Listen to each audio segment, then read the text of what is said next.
So what if I told you that the iPhone 13 mini has a very, very high likelihood of actually coming back at some point? Now, it's not really going to come back in the way that I think a majority of people probably think it's going to come. It's going to come in the form of basically an iPhone SE. So let me give you a little rundown. Essentially what the iPhone mini lineup was it was a cheaper iPhone that Apple was making for their whole entire, base iPhone set. So the iPhone 12, the 13s, they kind of had the mini lineup until, Apple switched over to the Plus lineup. But if you remember something that just happened with the iPhone 15 release, they basically went through and they removed the iPhone 13 mini. The iPhone 13 mini is no longer being sold by Apple brand new. Now you might be able to purchase this iPhone in like the used market or in other areas like that, but for the most part, this iPhone is no longer able to be bought in a brand new setting, which is kind of sad, but it's kind of expected. We kind of expected Apple to kind of do something like this. But why is this concerning as of this point? Well, what Apple could end up doing is that with the iPhone SE lineup, which is currently Apple's,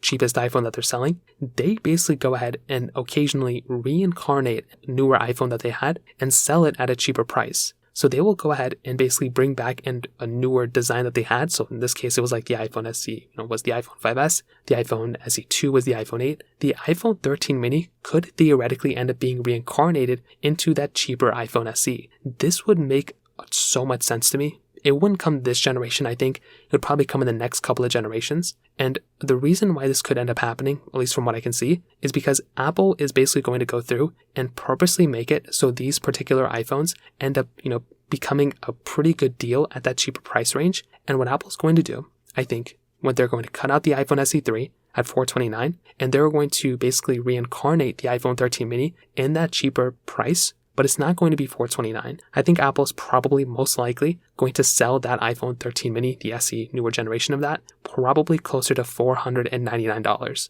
From everything that I'm seeing, from everything that I've kind of assumed, it's looking to me that is probably going to be the case. Now, is that going to be perfect? Probably not. I think there's going to be some issues there, but I do think from everything that I can see, Apple is probably going through and assuming and kind of like attempting to kind of get everything in order to have that iPhone 13 mini at that particular price range to basically go down from that $599 it was for the 13 mini to a newer upgraded iPhone SE, so the iPhone SE 4th generation at $499 probably next year. We could probably see it as early as next year. I think that's probably what Apple is going to end up doing, and that would probably make a ton of sense to me. So that pretty much covers it up there. If you have any other thoughts or questions, let me know in the comment section below. Hit the like button, that would mean so much, but definitely hit that subscribe button. More importantly than everything else, I love every single one of you guys. Hopefully I'll catch you guys in the next video. Peace out till then.